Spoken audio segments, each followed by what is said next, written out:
Bom dia, Rogério, tudo bem? Como é que vai? Bom dia, Magrão, bom dia a todos. Tudo bem, graças a Deus. E você? Tudo tranquilo.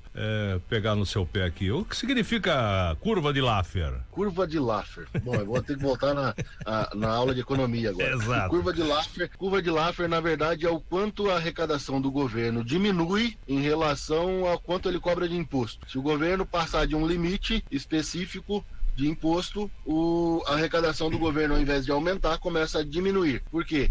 Porque as pessoas param de empreender, começam a fechar os seus negócios, porque não é vantagem manter a operação, porque o governo ganha mais do que o empresário. Então, né, Rogério, agora muito se fala em diminuir, quer dizer, falava, né, agora não, diminuir impostos, porque com menos impostos todo mundo paga mais e o governo arrecada mais. O governo que aí está fazendo o contrário, está aumentando impostos. Isso obriga também a grande parte da população a começar a sonegar? Na verdade, não obriga a sonegar, mas leva muito mais ao trabalho informal, né?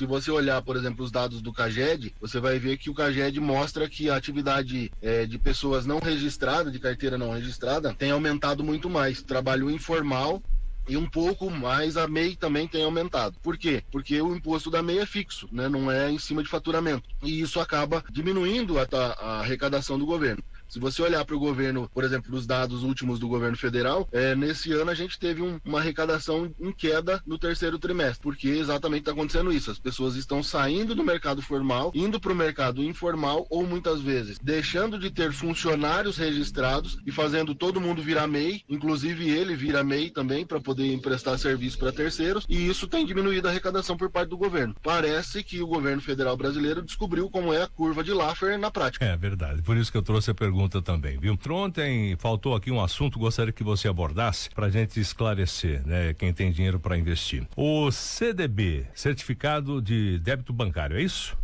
Depósito bancário, desculpe. Depósito bancário. Também tem riscos, Rogério? Tem risco, sim. Na verdade, quando você investe num CDB de um bancão brasileiro, por exemplo, desses bancos tradicionais, grandes, que todo mundo conhece, que tem em toda a cidade, você vai ver que geralmente eles pagam 95% do CDI, que é o Certificado de Depósito Interbancário, que é o juro que eles recebem entre eles, trocando todos os dias dinheiro de um juro de um dia. O que acontece? Eles pagam 90, 85, 97 no máximo de juros sobre o capital. Por quê? Porque neste caso não implica em risco, porque é uma instituição sólida que tem condição de pagar, que não vai faltar dinheiro, ele tem depósito de correntista e tudo mais. Quando você vê um banco menor, não vou citar nome aqui para não denegrir nenhum banco, ele paga 130% do CDI. Quando ele está pagando 130% do CDI, aí tem. Implica que ele está colocando uns juros acima para poder conseguir esse dinheiro. Ou seja, porque naturalmente ele não tem muito depósito à vista, ele precisa de mais dinheiro do que ele tem dos seus correntistas. Então implica num risco, um pequeno risco, mas sim, o mercado brasileiro é difícil falar que banco tem risco, porque o Banco Central brasileiro, lá em 1996, 97, conseguiu fazer com que o mercado financeiro ficasse totalmente flat. Quando quebrou o Banco Nacional, Excel, Bomerindos, toda essa turma, a gente conseguiu eliminar o risco, fazendo com que toda a tesouraria de banco tem que fechar no zero todo dia. E aí o Banco Central monitora isso. Por isso não existe risco de quebrar nenhum banco no Brasil, como quebra nos Estados Unidos, na Europa, no mundo todo. No Brasil não tem esse risco. Obrigado pelas informações, esclarecimentos, Rogério Araújo. Obrigado, eu sou Rogério Araújo da Roara Educacional. Se você quer saber mais como investir o seu dinheiro e como aplicá-lo de forma inteligente, acesse rogerioaraújo.com.br.